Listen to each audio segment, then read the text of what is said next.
give me your number one reason why you believe every pastor and worship leader should not play Jesus culture / Bethel worship, Hillsong worship in their church.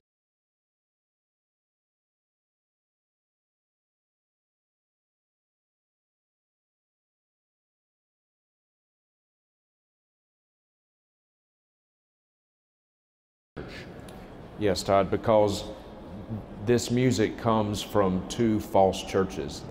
Neither Bethel nor Hillsong in Sydney, Australia, meet the biblical definition of a true church. Brian Houston and Bill Johnson do not meet the biblical qualifications to be an elder or pastor. Okay, now I'm going to let you make that case because some people would challenge you on that. But let me play advocate immediately. There have been a lot of good hymns written in the past by bad theologians, but we still sing them anyway. Why should this be any different? Well, for a couple of reasons. One, with those hymns to which you're referring, most of those hymns were written 100, 200, maybe even 300 years ago. And so there has been so much time that has elapsed between the individual that may have written a good piece of music but still had theological issues or maybe even personal issues. There's been so much time that has elapsed that when we sing their music, we're not automatically making the association with that individual that lived 100, 200, 300 years ago. With Bethel and Hillsong, it's very, very different. That's very current. These churches, false churches, are constantly putting this music out, and they use their music as their primary tool of evangelism. Please do not run past that statement. Camp there for just a moment. The music is being used by them for what goal? To enlarge their own camp, to enlarge their reach, to enlarge their churches, to bring people into their false theological system. Because here's what happens, Todd. You know, they're not going to write music that has just completely outlandish lyrics. Now, some of it that maybe we may talk about is borderline on that. But a lot of their music, it's going to pass a basic doctrinal smell test. And that's intentional because they know if it doesn't, that most churches aren't going to put it in their services. And here's what happens. On Sunday morning, when churches put these lyrics up on the screen, and the unsuspecting person sitting out there in the pew, reading the lyrics, singing the lyrics, and then they see in the fine print at the bottom, copyright Bethel music, copyright Hillsong, and let's throw in elevation music with that as well, Stephen Furtick. So when they see the fine print, they think, oh, Bethel, oh, Hillsong, I think I'll check them out. They must be okay. We're singing their music. And so they use their music as a hook to pull unsuspecting people into their false theological system. And so the local church singing those songs give the local church's stamp of approval. The pastor is saying, it's okay, congregation, these songs are fine, and you can follow the people who produce them. Or they hear them on the radio, then they see them that we're singing them in church, and they go, they're fine. Right. Now, right now, Justin, people are going, come on, you're telling me that we sing a song by Bethel or Elevation or Hillsong, it's orthodox. You're telling me that people are going to see the fine print and then they're going to run off and start following their teaching? That's ridiculous, and you can't prove that. Oh, I think common sense proves it. I mean, that's why they do what they do. That's why they put their music out there. This, as I said, this is their primary tool of growing their church. It's not speculative. The numbers demonstrate this is the fastest growing movement in the world. As bad as it is here, as bad as the Word of Faith movement and the prosperity gospel is here, I can tell you, Todd, because I've been all over the world, it is far worse in other parts of the world, far worse in Central and South America and Africa. Africa is absolutely saturated. And so we do have proof that this is what is happening because of the explosive growth. And the number, as we watch our kids disappearing from good churches, they are regularly going into movements like this because of the ecstatic worship, the emotionalism, because they believe the music is okay, because evangelicals as a whole have put a stamp of approval on Bethel and Hillsong music, therefore putting a stamp of approval on the churches. Right. All right. One of the pastor's most solemn duties is to guard his flock against wolves. He must do that, and if he's not doing that, then he's failing in one of his primary responsibilities. So now you've just made a very strong statement. You're saying that these churches are wolves. Make your case. Bethel comes, it is Word of Faith, New Apostolic Reformation. This movement, this health and wealth prosperity gospel, Word of Faith movement, it is rooted in the metaphysical cults like Christian Science, New Age, Gnosticism, and it has a very aberrant view of God, a very aberrant view of man, a very aberrant Christology. They teach that they teach the little gods doctrine, that we are all little gods, which has a whole lot more in common with Mormonism than it does anything else. They teach the little gods doctrine. They teach positive confession, that we can speak things into existence. That is an ability that only God has, but they ascribe that ability to humans, to Christians.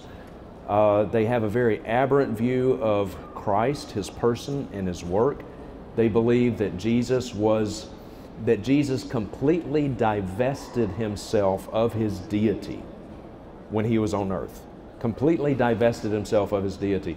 In fact, Bill Johnson, one of his quotes, one of his many, he said, Jesus was the most normal Christian who ever lived. And so, if you are a Christian, then you are just like Jesus. All the rights, all the privileges. They believe that Jesus atoned for our sins down in hell, where he literally had to be reborn. He died a spiritual death, ceased to be God, and had to be reborn. Jesus actually had to get saved. He had to be, in fact, Bill Johnson says that Jesus was the first born-again man, that he was born again. Jesus had to get saved. This is a standard doctrine that Kenneth Copeland has taught for decades, and Kenneth Hagin before him. So, and their whole gospel message is different. The prosperity gospel, they appeal to people through two of the most basic and universal of all human desires: the desire to be wealthy and the desire to be physically healed. Almost everyone on the planet wants that. They'll say, if you'll come to Jesus, if you'll just ask Jesus into your heart, then he'll make you rich and you'll never have to be sick again. Well, you've got about 7 billion people on the planet who want those things. And so they make this emotive response to this prosperity gospel, but that is not the real gospel. They rarely talk about sin. If you listen to Bill Johnson or Brian Houston or Joel Osteen, Kenneth Copeland, Joel Osteen, any of these, Benny Hinn, sin is not something that you commit against a thrice holy God that incurs his wrath. In fact, Bethel Church actually will flat out teach you that man is inherently good. That man is inherently good. That's one of their staple teachings. So sin is not something that you commit against a thrice holy God that incurs his wrath. Rather, sin is something that prevents you from having your best life now. It prevents you from experiencing the abundant life. It's just something that hinders you. It's not something that incurs the wrath of God. So these are false churches. And you and I have both met parents, weeping parents, whose sons and daughters, because of the music, have gone into these systems. They then go into their supernatural school of healing ministries. They have dead-raising teams. If you haven't heard about Olivia, the little girl who died, one of the worship leaders, or Olive rather, who died, and for 7-8 days they tried to call on God and insist resurrection because we have the authority to resurrect the dead. That made national news. That's the tip of the iceberg. They have dead-raising teams which will go out into the streets and tell people that they can pray for their dead relatives. This is grave-soaking territory that we're talking about. Yes. Describe what that is. They believe that when one of their generals, one of their, like whether it's Amy Semple McPherson or Catherine Kuhlman or Smith Wigglesworth, one of these charismatic generals, quote unquote, from days gone by, when they die, there's an anointing that resides on their bones and hence the grave. And if you go and lay on the tomb or lay on the grave, you can actually soak up this anointing from these dead people. That is straight out of the occult. The occult. That is demonic. And that is a normal practice for Bethel. Right. And also the association with what teachers, and this is both Bethel and Hillsong, because Justin, you're right, Hillsong I don't think is as extreme outwardly as Bethel is. Not in the, right, not because in Bethel their is the fire outward tunnels, practices. the falling down and the Right. shaking and the flopping. Yeah. It's not quite as ecstatic as that. But does Bill Johnson ever preach at Brian Houston's church and vice versa? Yes. Do any other false teachers preach in their pulpits? Yes. Hillsong has been the host to practically every well-known false teacher that soils the landscape of evangelicalism today. They endorse everyone. Bill Johnson has spoken there numerous times recently. Bill Johnson, you name it. They endorse Kenneth Copeland. They endorse Joel Osteen. They endorse Benny Hinn.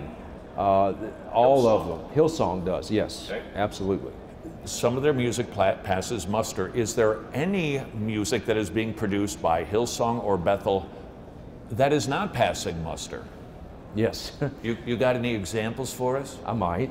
Yes, I do. All right, what have you got? This is from one of their songs entitled Closer. Your love has ravished my heart. Keep going. I've got it too. You got the same thing? Uh-huh.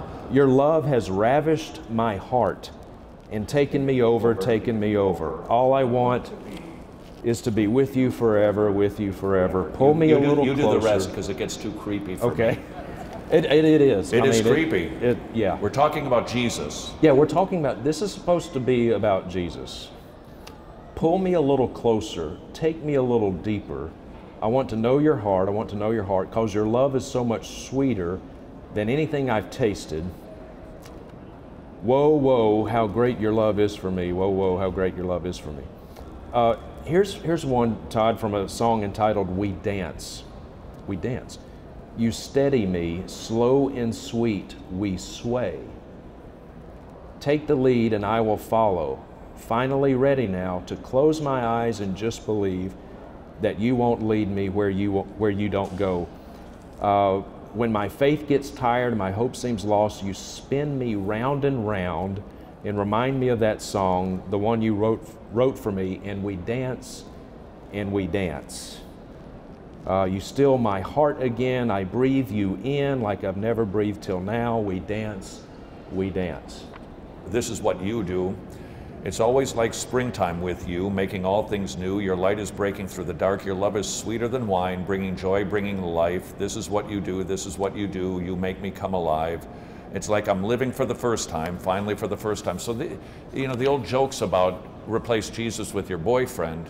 It's not a joke. We could go on, but there's a romantic emphasis with many of these lyrics that, let's just be honest, it borders on downright creepy. However, Justin, there's another component to this movement that we're concerned about, that people are being swept in via the music. Talk about the money aspect of Bethel and Hillsong. I couldn't even put a dollar sign on it. Multiple tens of millions of dollars. Per year. Where else does the cash come from? Every time a church sings one of these songs, if they're being on the up and up, they're supposed to pay a royalty to the company or the person or the group that wrote the song. Christian Copyright Licensing International. Please know, when you sing these songs in your churches, there is money that goes into these false churches every single time you sing it. Now, if I may illustrate absurdity by being absurd a little bit, let's just say Planned Parenthood decides to write some Christian music that would pass a doctrinal smell test. Would you sing it in your church? Knowing that some money every time you sing that song is going to support an organization that murders babies, would you sing that song in your church? I would submit to you that singing Bethel and Hillsong, when you're sending money to those false churches, that's far worse. That's far worse. And every pastor who heard that potentially went, "You are out of your mind. You just compared Planned Parenthood to a church." You want to defend that? Bethel and Hillsong are false churches. These aren't real churches. Bethel and Hillsong are false churches. These aren't real churches. I've been in some good churches, and I've looked up and they're singing a Hillsong song, and it just makes me wince, and I won't sing it. Talk to the pastor afterwards. But when they sing that song, they're sending money to false churches that are opposed to Christ, opposed to the gospel, teaching a false gospel, leading people to hell. I take a back seat to no one in my pro-life stance. I'll take a back seat to no one in that. But if there's anything worse than murdering babies, it is sending people down the primrose path to hell. That's worse. Blaspheming God, that's worse. And so know that when you sing those songs, your money's going to support false churches that are opposed to Jesus Christ. Are these movements prosperity movements?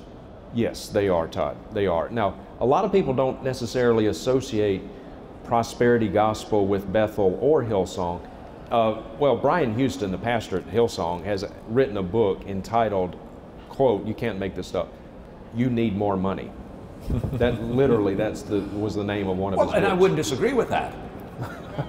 But that's not the point. That's not, that's not the point. Yes, Hillsong does teach this health and wealth prosperity gospel. Bethel does as well, and a lot of people don't realize this. But just in the last few weeks, I've watched some of their services live streaming. I want to read to you, Todd. This is their declaration. They read this right before the offering is taken. He began by saying, "Nothing happens in the kingdom until we first declare something." This is the positive confession doctrine. You speak things into existence. Word faith. And not to chase a rabbit here, but the little girl Olive who died. When you watch videos of that, they weren't asking God to raise her. They were commanding Olive to come up out of the grave. This is bad juju. But anyway, they say this, quote, "As we receive today's offering, we are believing the Lord for jobs and better jobs, raises and bonuses, benefits, sales and commissions, favorable settlements, estates and inheritances, interest and income, rebates and returns, checks in the mail, gifts and surprises, finding money, debts paid off, expenses decrease, blessing and increase." They had the whole church, the whole church recites this right before they take the offering. Objection. You're just being too critical. We're just singing songs. Lighten up. Psalm 138, verse 2. God holds His name and His word above all things.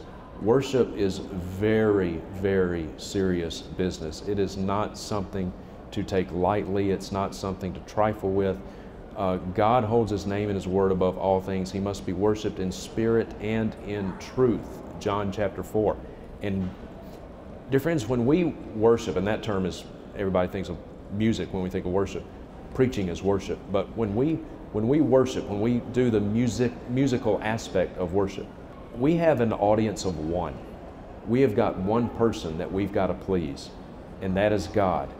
And He takes worship very seriously. He is thrice holy, and I can assure you, God is not honored by quote-unquote worship that comes out of false churches that blaspheme His name every single time they gather. He is not honored by music that comes out of false churches that exploit the poor, the sick, the desperate, the widows, who preach a false Jesus, a false atonement, and a false gospel.